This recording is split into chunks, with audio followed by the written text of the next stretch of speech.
قابل قدر علماء کرام، بھائیوں عزیز اور دوست،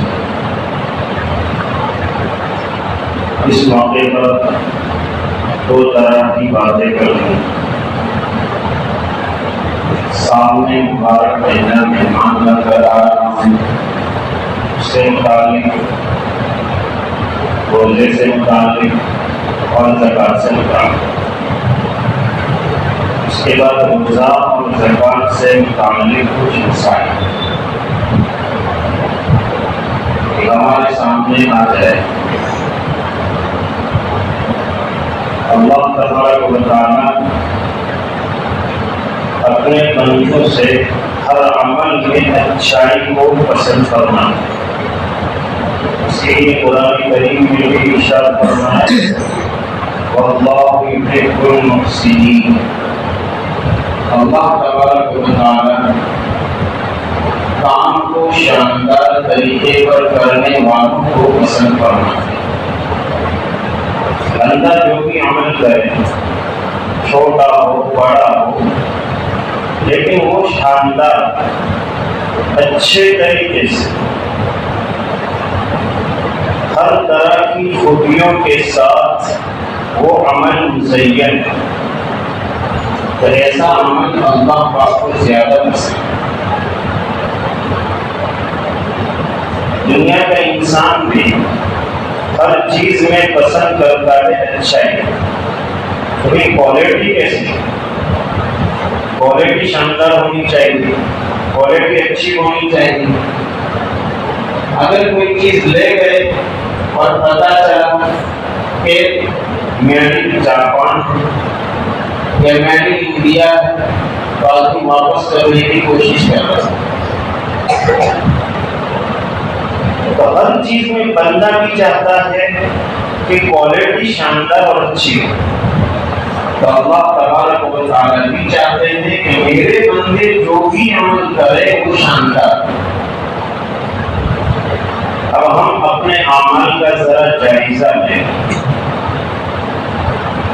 اتنے رمضان ہم پر سے گزرے، کسی کے 20 سال گزرے، کسی کے 25 سال، کسی کے 40، کسی کے 50، 60 سال گزرے۔ اتنے سارے رمضان گزرے، میرے اندر کوئی بدلاؤ آیا یا نہیں آیا؟ رمضان کے آنے سے میرے اعمال کی اچھائی میں، میری اعمال کی صفت احسان میں کچھ زیادتی ہوئی یا نہیں؟ یا جو پہلے سے چل رہا ہے وہی چل رہا ہے؟ ہر ایک کو سوچنے کی ضرورت ہے۔ آج دنیا کا نظارہ ہم دیکھیں، میرے پاس 25 سال پہلے، 20 سال پہلے جو مکان تھا، آج میں اس مکان میں رہنا پسند نہیں کرتا۔ مکان میں ترقی ہوئی یا نہیں؟ 20-25 سال پہلے جس سواری پر میں سوار ہو کے فخر کرتا تھا، آج اس سواری پر سوار ہوتے ہوئے مجھے شرم آتی کہ انٹر گاڑی، میں انٹر گاڑی میں بیٹھا، سواری میں ترقی ہوئی۔ لباس، پہلے لباس کیسے چلتے تھے؟ بوڑھوں سے پوچھا جائے، اور وہ لباس بھی ہفتہ نہیں 10 دن گزر جاتے تھے، دھونے کے لیے صابن نہیں ہوتا۔ لباس میں کتنی ترقی ہوئی، ایک سے ایک کوالٹی کا لباس۔ پہلے کا لباس پہنتے ہوئے شرم آدمی محسوس کرتا ہے۔ ہر چیز میں ہم دیکھ رہے ہیں ترقی ہی ترقی ہے، اور ہر چیز میں ہم اچھائی ہی کی طرف جا رہے ہیں۔ لیکن کیا ہماری نماز میں جو 20 سال 25 سال پہلے تھی، ہماری نماز میں آج کوئی فرق آیا؟ اس میں کوئی ترقی ہوئی؟ میں تلاوت کر رہا تھا آج سے 20 سال پہلے، آج میری تلاوت کی خوبصورتی میں کوئی فرق پڑا؟ میرے عمل میں کوئی فرق آیا؟ پہلے نماز میں خشوع نہیں تھا، اب نماز میں خشوع آنے لگا۔ پہلے مسجد میں رہنے کا جی نہیں چاہتا تھا، اب مزہ آنے لگا۔ پہلے روزے سے جی چراتا تھا، اب روزے میں مزہ آنے لگا۔ کیا میری ترقی ہو رہی ہے یا نہیں؟ اگر ہو رہی ہے تو الحمدللہ، نہیں ہو رہی ہے تو بھائیوں بڑے افسوس کی بات۔ دنیا کی چیزوں میں تو ہم ترقی کو پسند کرتے ہیں، دنیا کی چیزوں میں ہم اچھائی کو پسند کرتے ہیں، دن بدن ترقی کی طرف جا رہے ہیں، لیکن دین کے معاملے میں ہم روزانہ تنزلی کی طرف جا رہے ہیں۔ ایک نماز ہی کو لے لیجیے، نماز کی اندر صفت احسان اور بڑی خوبی کی صفت ایک یہ ہے کہ آدمی وقت سے پہلے مسجد میں پہنچ جائے، اور جب نماز پوری ہو جائے تو نماز پوری ہونے کے بعد اپنے سارے اذکار سے فارغ ہونے کے بعد آرام سے نکلے۔ کیا میرے اندر یہ ہو رہا ہے؟ نماز میں دیکھو سب سے پیچھے میں بڑی مشکل سے اپنی قاعدہ مجھے مل رہا، تو میری نماز ترقی پر ہے یا تنزلی کی طرف جا رہی ہے؟ مسجد میں آئے، جہاں نماز پوری ہوئی فوراً بھاگنے کی کوشش، کہ جو مسجد اللہ کا گھر ہے، مسلمانوں کے لیے دل لگانے کی جگہ ہے، وہاں میرا دل نہیں لگا۔ ہم سب کو تجربہ ہے، آنا سب سے پیچھے اور جانا سب سے پہلے۔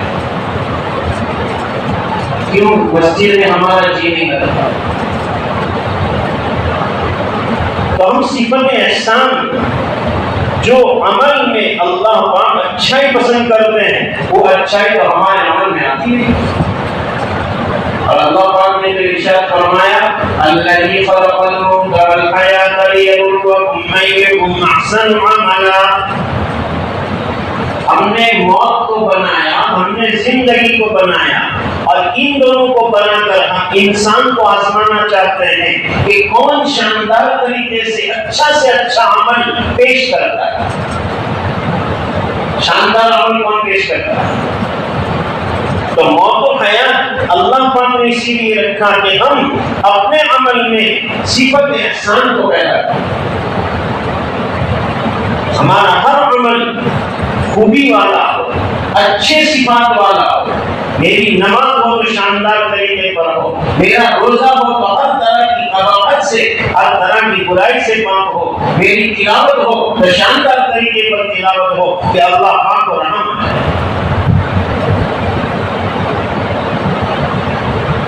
آگے مبارک مہینہ آ رہا، مبارک مہینے میں رمضان المبارک کے پورے مہینے کے روزے، کیا کہا جائے ہمارے ماحول میں بڑا افسوس کے ساتھ کہنا پڑتا ہے، ایک طرف ہمارا علاقہ بہت ہی مشہور ہے کہ بھئی صحابہ کی صورتیں اس علاقے میں، صحابہ کی صفات اس علاقے میں، علماء اکرام کا مجمع اس علاقے میں، لیکن ایک عالم نے پورا علاقہ ہلا دیا تھا۔ آج ہزاروں عالم ہونے کے باوجود رمضان جیسے مبارک مہینے میں ہمارے گاؤں میں کتنے بے روزہ رہتے ہیں، ہمیں احساس کرنا ہے۔ کتنے بھائی مسلمان کہے جانے والے اور اسلام کا بڑا سانس بھی رہتے ہیں، بڑا دم بھی رہتے ہیں، لیکن رمضان کے روزے سے محروم ہیں، اور بعض میں یہاں تک کھلے عام بیویوں پر ظلم کر کے کھانا پکواتے ہیں۔ بیوی روزے سے، دوسری جگہ کی بات نہیں، اپنی برادری کی بات، اور ہم سمجھ رہے ہیں ہمارے اندر ماشاءاللہ بہت اچھے سے ہمارے گاؤں میں ایسا چل رہا ہو اور مجھے فکر نہ ہو، بھائیوں فکر لینے کی ضرورت ہے۔ یہاں ہے یہ نہیں کہتا، ہر ایک کو اپنے گاؤں کی خبر لینے کی ضرورت ہے۔ کتنے ہمارے نوجوان بیچارے روزے سے محروم، صفت احسان تو بعد کی بات ہے، روزہ تک سے محروم ان کی فکر کون کرے گا؟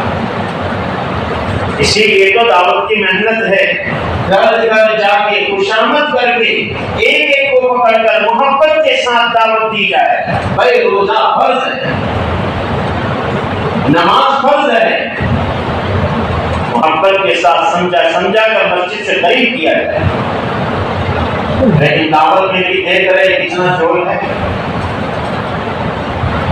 میں خود تو شریک نہیں ہوتا، شریک ہوتے ان پر ٹیکا کروا، کیسے کام چلے گا؟ جہاں مدارس کی محنت ہوئی وہاں دعوت کی بھی محنت کے ذریعے سے اللہ پاک نے امت کو ہدایت کی ہے۔ اس میں بھی ہمیں لگنے کی ضرورت ہے بھائی، اپنا قیمتی وقت ملاقاتوں میں لگائے، مسجد اور جماعت میں بھی لگائے، تاکہ ہمارے ذریعے سے کوئی ایک بندہ بھی راہ راست پر آ گیا، روزہ رکھنے والا بن گیا، نماز کا اہتمام کرنے والا بن گیا، میرے لیے ہزاروں نہیں لاکھوں روپیوں کے خرچ کرنے سے بہتر ہے۔ کریں گے محنت انشاءاللہ، اللہ ہمیں عمل کی توفیق عطا فرمائے۔ بھائیو مبارک مہینہ آ رہا، ہمارا روزہ رمضان کے مہینے میں قیمتی بن جاتا ہے۔ ہم سب سنتے ہیں رمضان سیزن کا مہینہ ہے، ایک فرض کا باب 70 فرضوں کے برابر، 70 فرضوں کے برابر، ایک نفل کا ثواب فرض کے برابر ہو جاتا ہے، اور الحمدللہ کچھ نہ کچھ ماحول ضرور بنتا ہے۔ لیکن ابھی بھی ضرورت ہے اپنے ماحول پر کنٹرول کرنے کی اور اپنے ماحول کو مضبوط بنانے کی۔ ہم روزہ تو رکھتے ہیں، لیکن روزہ جو اللہ تعالیٰ کو پسند ہے صفت احسان والا، کیا میرا روزہ ایسا بنتا ہے؟ دن بھر میں کتنی قیمتیں مجھ سے ہو جاتی ہیں، میں کتنے لوگوں پر تہمتیں لگا دیتا ہوں، روزہ رکھ کر مسجد کی جماعت مجھے نصیب نہیں ہوتی، نہ معلوم کیا کیا میں کر لیتا ہوں روزہ رکھ کر۔ کیا میرا یہ روزہ صفت احسان کے ساتھ متصف ہوا؟ ان اللہ کتب الاحسان فی کل شیء، اللہ پاک نے ہر چیز میں احسان کو لکھ دیا ہے، یعنی ہر چیز صفت احسان کے ساتھ شاندار اور اعلیٰ کوالٹی کی ہونی چاہیے۔ ہمارا ہر عمل اعلیٰ کوالٹی کا، اللہ پاک نے یہ لکھ دیا ہے، یعنی بندوں پر لازم کر دیا ہے جو عمل کرو شاندار طریقے پر کرو، اچھے طریقے پر کرو۔ شاندار طریقے پر کریں گے ملے گا کیا؟ ایک آیت کریمہ میں اللہ تبارک و تعالیٰ نے ارشاد فرمایا ان اللہ مع الذین اتقوا والذین هم محسنون،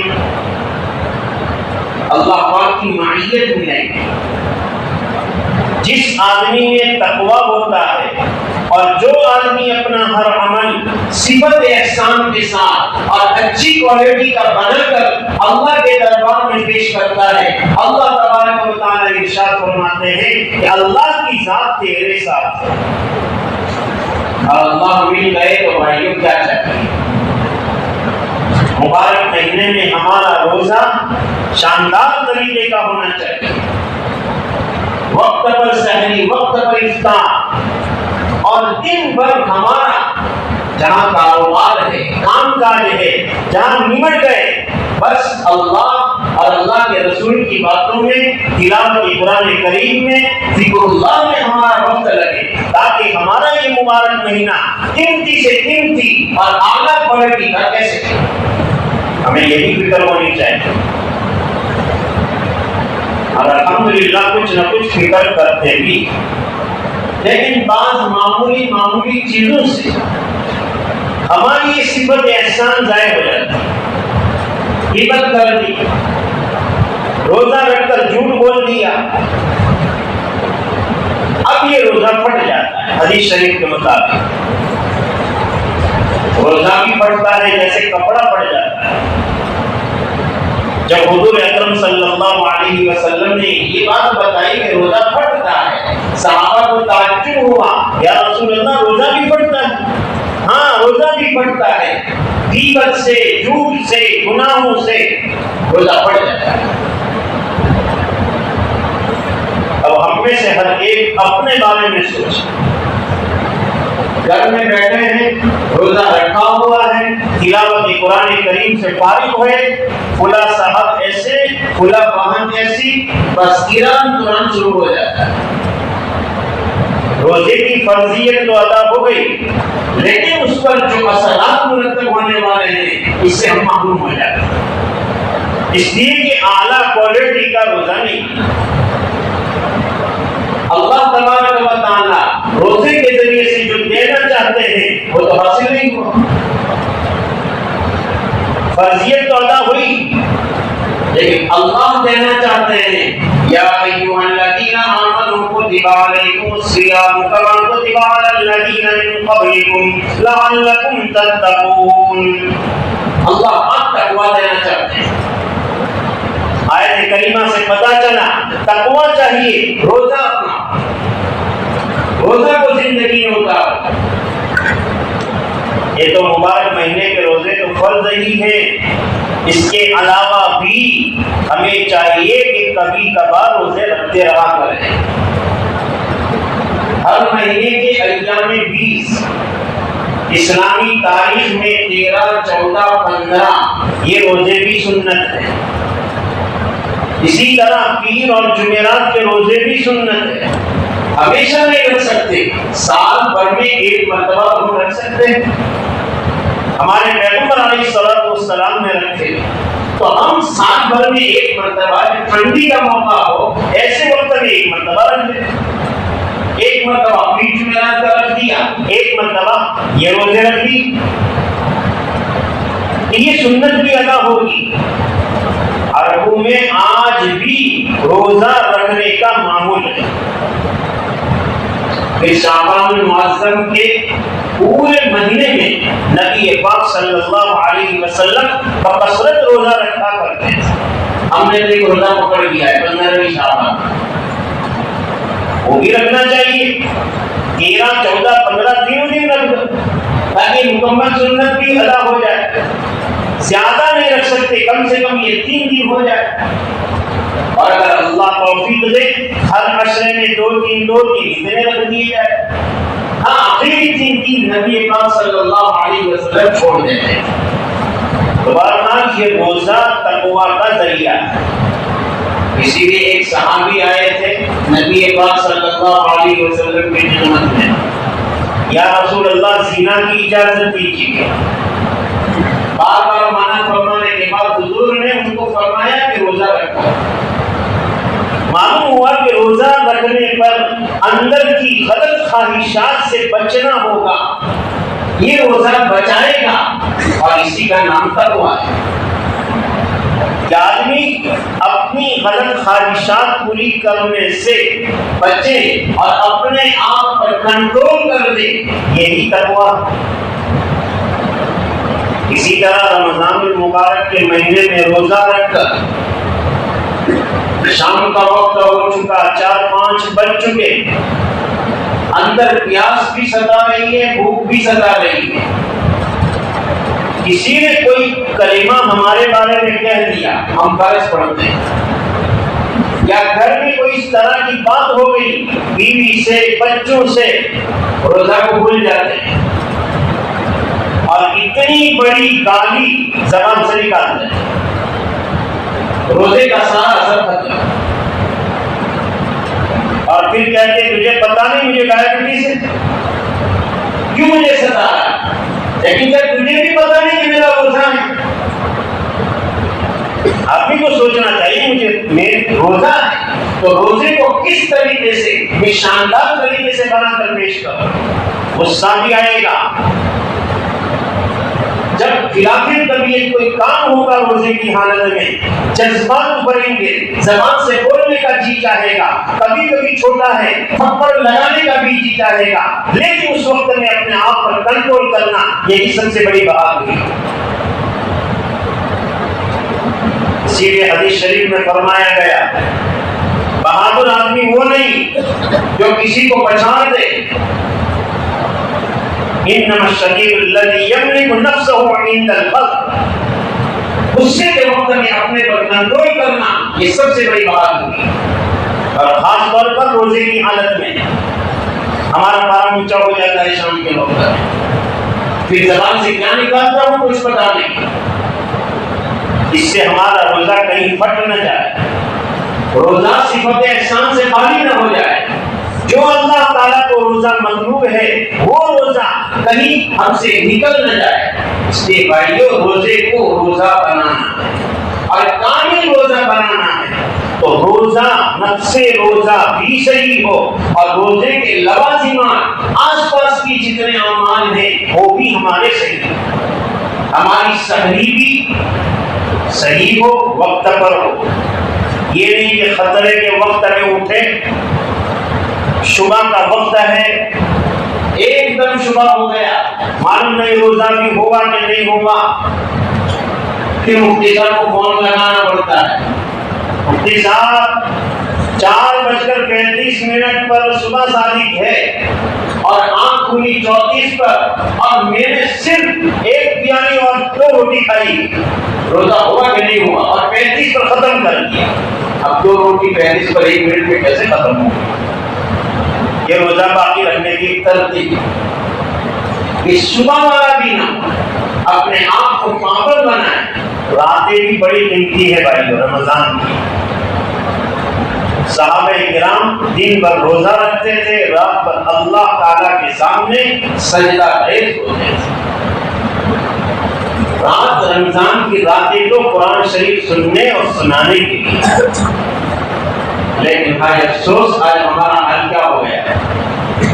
ایک قرآن شریف ہوتا ہے پورے مہینے میں، تراویح میں یہی تو ہوتا ہے، اور تلاشی ایسی ہوتی ہے حافظ صاحب ایسا ہو کہ فٹافٹ کہیں علاقے میں نہ ہوئی ہو تراویح ہماری پہلے ہی مٹ جائے۔ ارے راتیں تو قدر کے لیے، اللہ کے سامنے کھڑے ہوں گے، اللہ کو کتنا رحم آئے گا۔ قرآن شریف کو اطمینان سے پڑھنے کی چیز ہے، آرام سے پڑھا جائے۔ اور سب سے پہلے برا مت ماننا ہمارے نوجوان ہی تھک جاتے ہیں، بوڑھے تو بیچارے پہلے سب میں کھڑے ہیں اور ہمارے نوجوان بلند پر نظر آتے ہیں۔ جہاں دیکھا کہ امام صاحب نے اپنی آیت پڑھی یا بات کے اوپر، یہ راتیں تو بدل بھی کی ہے۔ قرآن شریف تراویح میں سننا الگ سنت ہے، تراویح مکمل پڑھنا الگ سنت ہے، قرآن شریف مکمل کرنا الگ سنت ہے۔ اب ہم رکوع میں شریک ہوئے، تراویح تو ہم نے پڑھ لی، لیکن کیا قرآن شریف مکمل سننے کی سنت ادا ہوئی ہم سے؟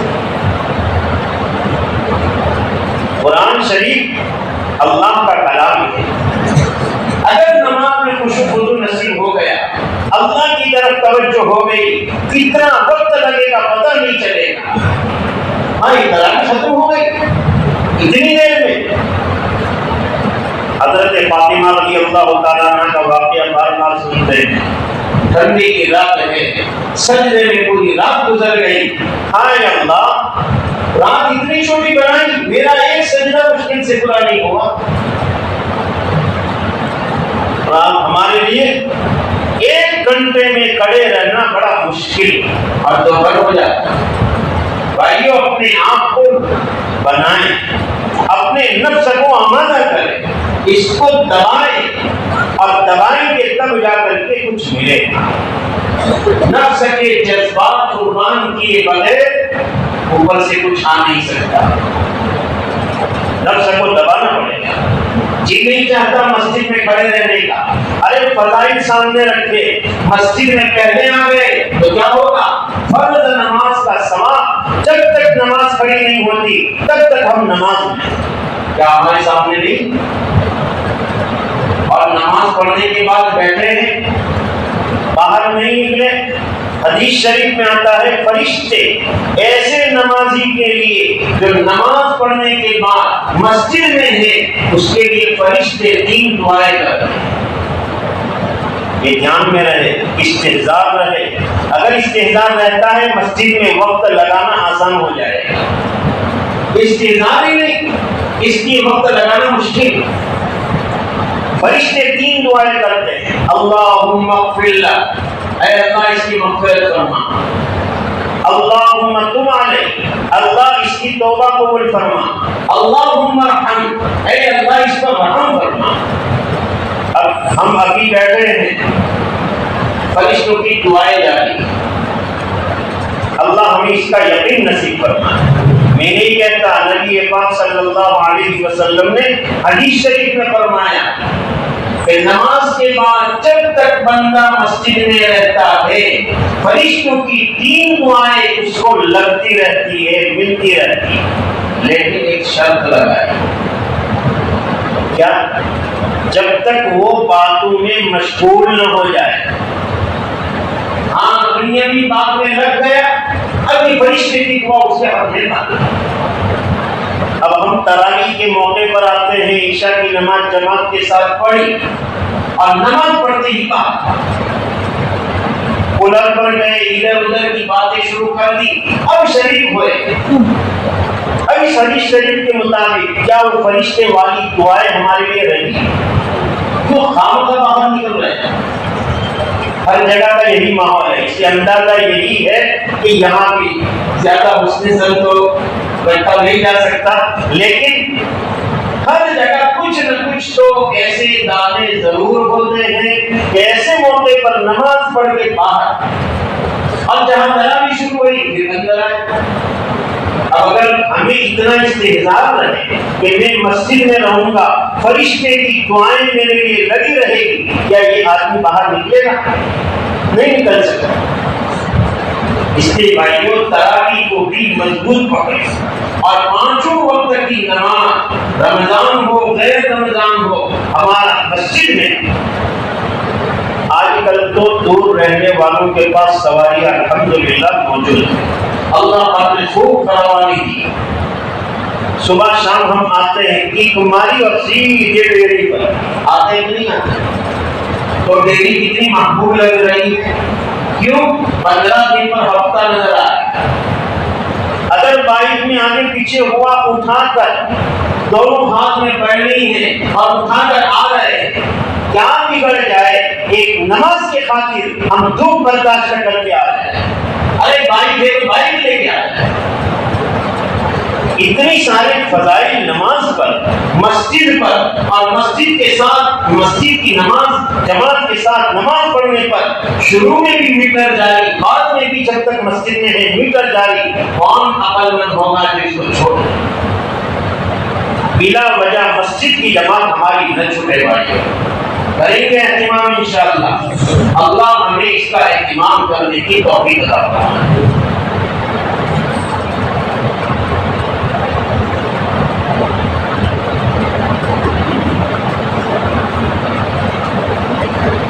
اسی طرح بھائیو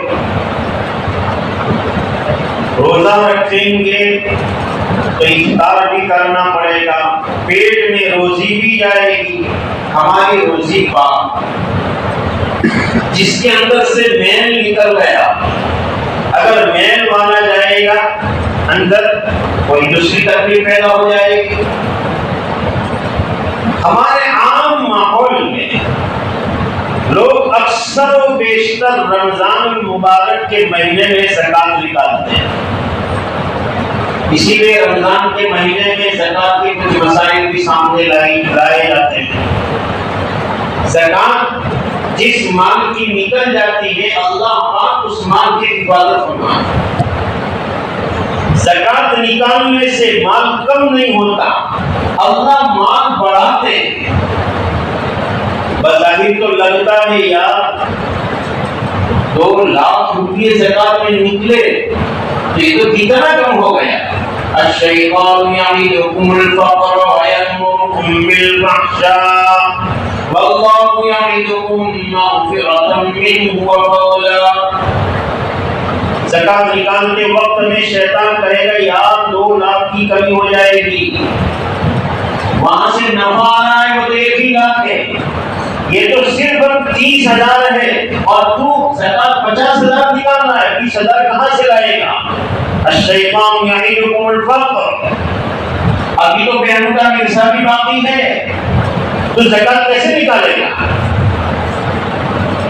شیطان فقر کی ترغیب کرے گا، ایک فقیر بن جائے گا، محتاج بن جائے گا، زکات نکالنا ہے، اور برائیوں کی طرف لگانے کے چکر میں رہے گا، یہ مال تو کھلا جگہ لگا دے، حالانکہ بے حیائی کا موقع ہے، بے حیائی کی جگہیں ہیں، وہاں شیطان حکم کرے گا۔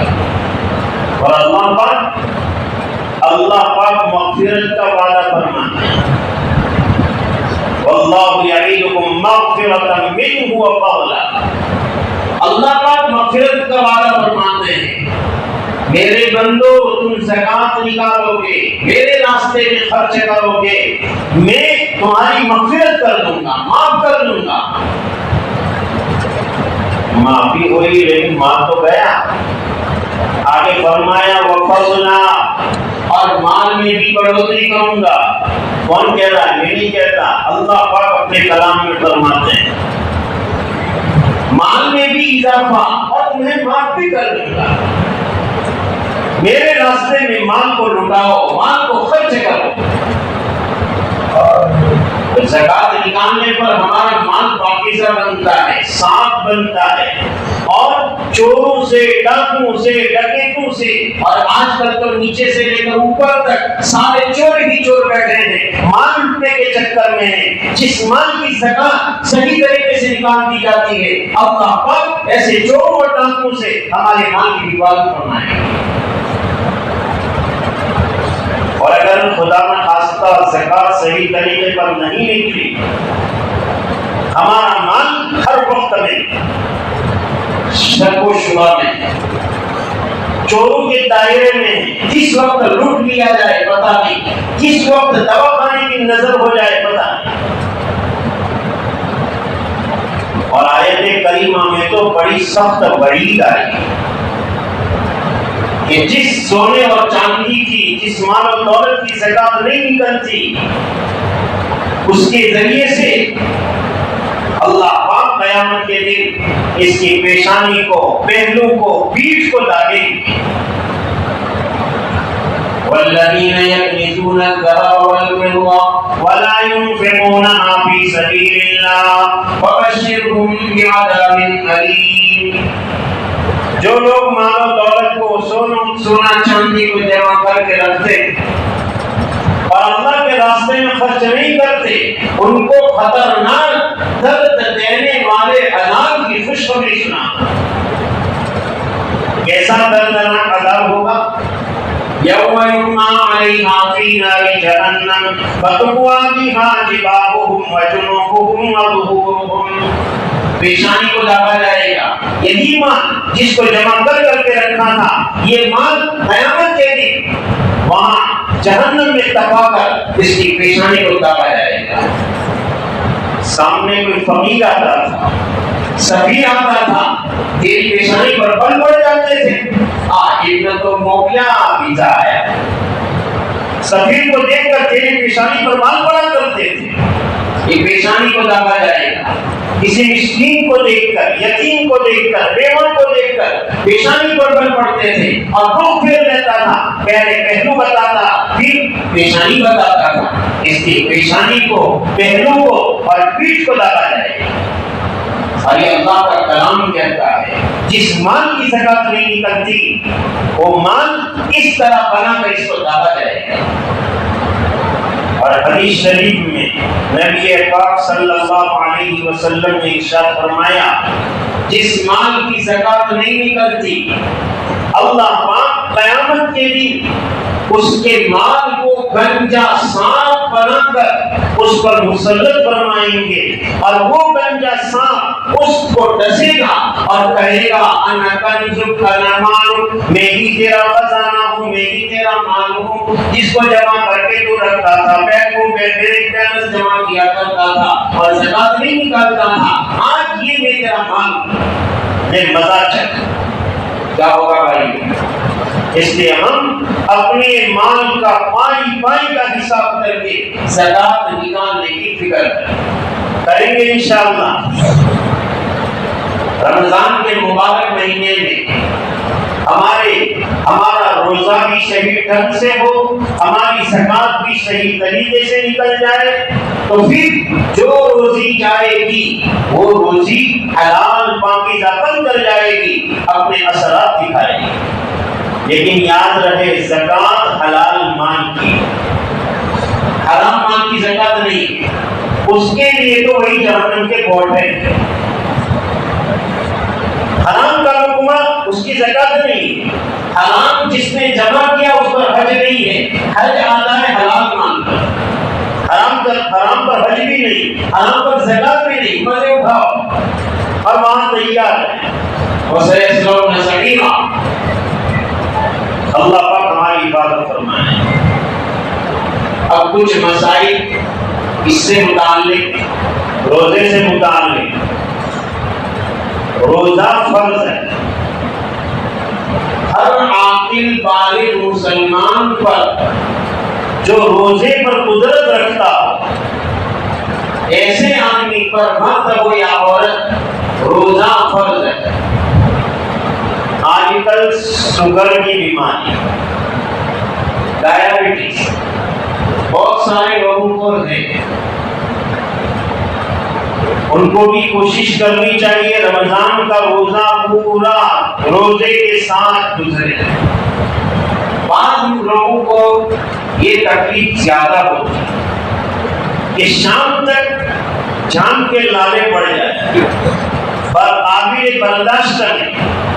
تیسو کے لیے ایک ترتیب یہ سمجھ میں آتی ہے کہ اپنے ذروۂ کبریٰ جو ہوتا ہے، یعنی زوال سے کچھ وقت پہلے، وہاں تک وہ صبح کی سحری کر لے، وہاں تک نیت نہ کرے۔ اگر اس وقت تک ان کو اطمینان ہو جائے کہ شام تک ہمارا روزہ مکمل ہو جائے گا، اور زیادہ تکلیف، تھوڑی بہت تکلیف سب کو ہوتی ہے، لیکن ناقابل برداشت تکلیف مجھے نہیں ہوگی، تو وہ آدمی روزے کی نیت کر لے اور روزہ پورا کر لے۔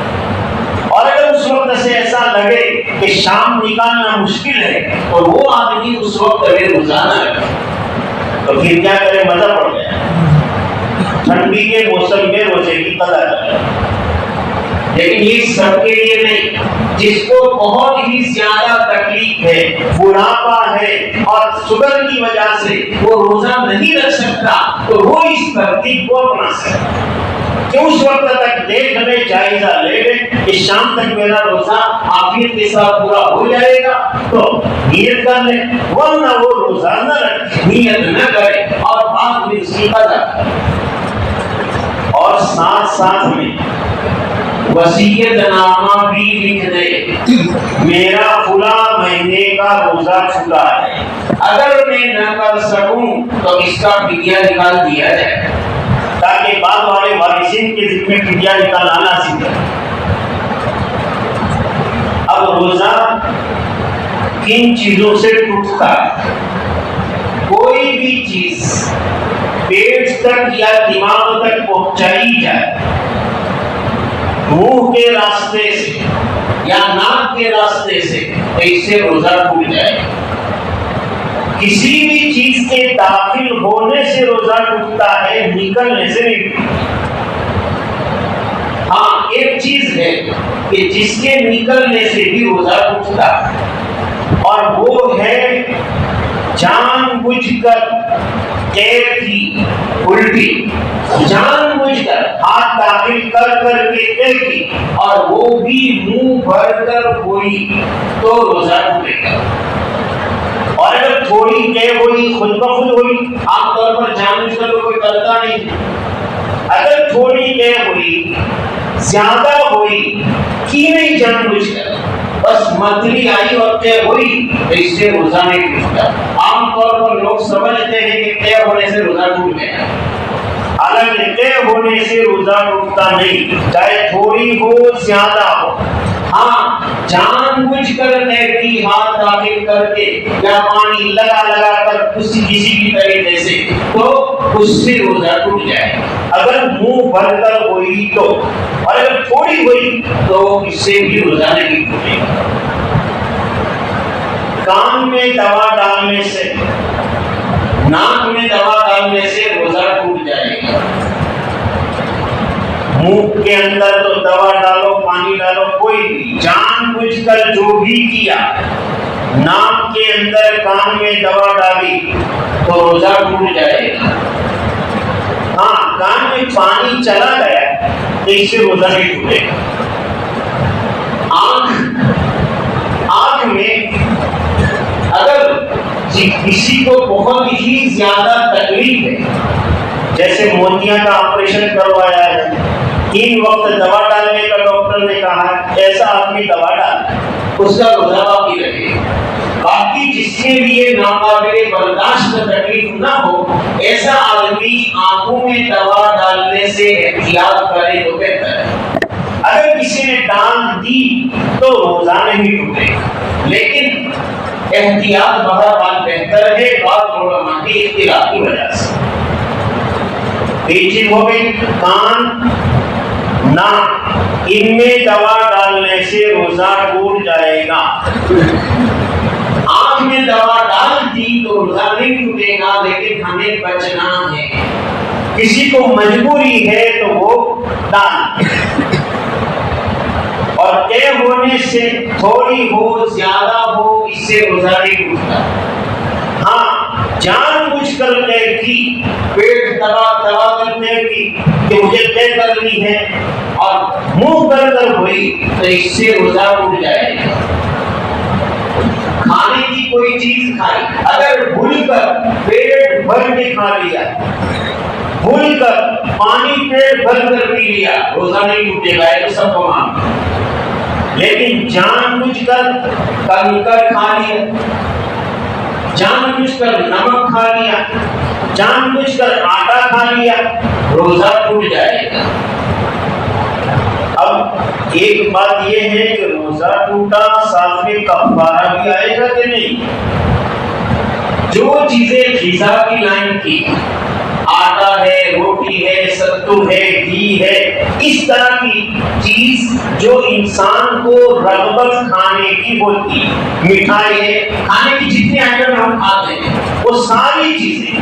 اسی طرح دوا جس سے بدن کی صحت ہوتی ہے، دوا کسی بھی طرح کی وہ کھائی جان بوجھ کر تو اس سے روزہ ٹوٹ جائے گا اور کفارہ بھی آئے گا. روزہ بھی گیا اور کفارہ بھی آیا. کفارہ کیا ہے؟ خالص 2 مہینے کے روزے، 60 روزے، اور قضا 1 دن. اب 1 دن میں یہ ہو گیا تو 60 دن میں کیا ہوگا؟ وہ بھی لگاتار، بیچ میں وقفہ ہوا گیا. تو یہ ہم سامنے رکھیں تاکہ ہمت ہی نہ ہو روزہ توڑنے کی. تو اگر غذا کی لائن کی کوئی چیز کھائی یا دوا کی لائن کی کوئی چیز جان بوجھ کر کھائی، اس سے روزہ گیا، قضا بھی لازم، کفارہ بھی لازم. 60 دن روزے رکھنے پڑے. اور اگر غذا کی لائن کی چیز نہیں تھی، کوئی کنکر تھا منہ میں ڈال دیا، نکل گیا، یا جان بوجھ کر نکل گیا، تو اس سے روزہ ٹوٹا لیکن کفارہ نہیں آئے گا. اس طرح کوئی بھی ایسی چیز جو جس سے کھانے میں رغبت یا بدن کی صحت نہیں ہے، کنکر ہے، مٹی ہے، اس طرح کی کوئی لکڑا تھا، لکڑا لے کے آپ کھانے لگا، کوئی کیوں کھا رہا ہے؟ آپ بشارے آپ کھائیے، وہ پیڑی تو کھا رہا، اب لکڑا کھا رہا ہے تو جو غیر مرغوب لکڑا کھا رہا تو اس سے بھی روزہ ٹوٹے گا، کفارہ نہیں آئے گا. ہاں بعض لکڑے، بعض مٹی عورتوں کے لیے مرغوب ہوتی ہے، بعض کے لیے نمک مرغوب ہوتا ہے. زیادہ نمک تو کوئی کھاتا نہیں عام طور پر، تو زیادہ نمک کسی نے کھا لیا تو اسی وقت قضا ہے. لیکن کسی کے لیے زیادہ نمک یہ مرغوب ہے، وہ کھایا کرتا ہے اور مزہ لے کر کھاتا ہے، تو اس کے لیے قضا بھی آئے گی، کفارہ بھی آئے گی۔ سمجھ میں آ گیا؟ قضا کس میں، کفارہ کس میں؟ مرغوبات یعنی جو بدن آدمی پسند کرتا ہے کھانے کے لیے بات، اسی طرح بدن کی صحت جس میں مطلوب، دیسی دوا ہو یا انگلش دوا ہو، ان دواؤں کے کھانے سے روزہ ٹوٹے گا، کفارہ بھی آئے گا۔ اور اگر غیر مرغوب کوئی چیز کھائی جس میں بدن کی صحت بھی نہیں ہے، تو ایسی چیز کے کھانے سے صرف قضا آئے گی، کفارہ نہیں آئے گا۔ روزے کی حالت میں انجیکشن لیا تو اس سے روزہ نہیں ٹوٹے گا۔ روزے کی حالت میں بوتل چڑھایا، اس سے روزہ نہیں ٹوٹے گا۔ روزے کی حالت میں خون نکلوایا، انجیکشن کی پچکاری لے لیا، روزہ نہیں ٹوٹے گا۔ اگر روزے کی حالت میں بوتل میں خون لیا، 250 گرام، 100 گرام، 200، 500، روزہ نہیں ٹوٹے گا۔ لیکن آدمی کو بہتر ہے کہ اگر کمزوری کا خطرہ ہے تو خون نکلوایا نہ جائے، تھوڑا بہت لے لیتے لیبورٹری کے لیے، اس میں کوئی حرج نہیں، لیکن زیادہ میں عام طور پر آدمی کمزور ہو جاتا ہے۔ وہ تو مدرسے کے طلبہ ہی ہیں کہ جو دال چاول کھا کے مضبوط رہتے ہیں، اتنا ہی نکاح کے فوراً چلتے ہو جاتے ہیں، لیکن عام آدمی کی یہ بات نہیں، جہاں 500 گرام خون نکلا وہی طے ہو جاتا ہے۔ اس لیے اگر اس طرح کا خطرہ ہے تو ایسے آدمی کو احتیاط کرنا چاہیے، خون نہیں نکلوانا چاہیے، لیکن اگر نکلوایا تو روزہ بہرحال ٹوٹے گا نہیں۔ سمجھ میں آیا بھائی؟ اور یہ مسائل جو ہیں اپنی ذات تک محدود عمل کرنے کے لیے کہ مجھے بتایا گیا ہے میں عمل کر، علماء تو دوسرے کو بتا سکتے، لیکن غیر عالم دوسروں کو بتانے کی فکر نہیں، چونکہ اس میں گڑبڑ کر دیتے ہیں۔ اس کی اپنی ذات تک کہ یہ بتایا گیا ہے مجھے عمل کرنا ہے، مجھے اس کو جاننا ہے۔ ورنہ بہت سارے مذکورات میں بھی زکات کے وغیرہ کے مسائل بتائے جاتے ہیں، لوگ الٹے سیدھے کر کے نسبت کر دیں۔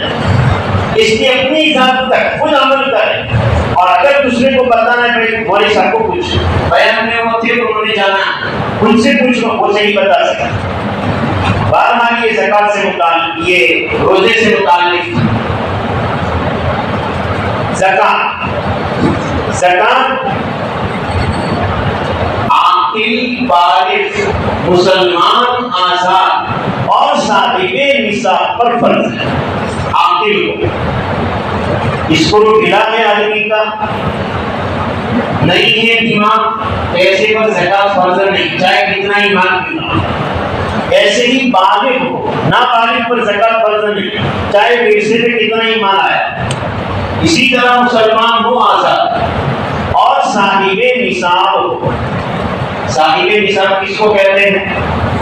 جس کے پاس ضرورت سے زائد 612 گرام 380 ملی گرام چاندی، 612 گرام 380 ملی گرام چاندی یا اس کی قیمت کے برابر مال ہو تو اس پر زکات آئے گی۔ لیکن کون سا مال بھی بتا رہا، کون سے مال میں زکات آئے گی وہ آگے بتا رہا ہوں، لیکن یہ چاندی کا نصاب یاد رکھنا، 612 گرام 380 ملی گرام چاندی یا اس کی قیمت کے برابر زکات والا جو مال ہے 4 طرح کا، وہ اگر اس کے برابر ہو جائے تو ایسے شخص پر زکات فرض ہے، اور اگر اس سے کم ہے تو زکات فرض نہیں۔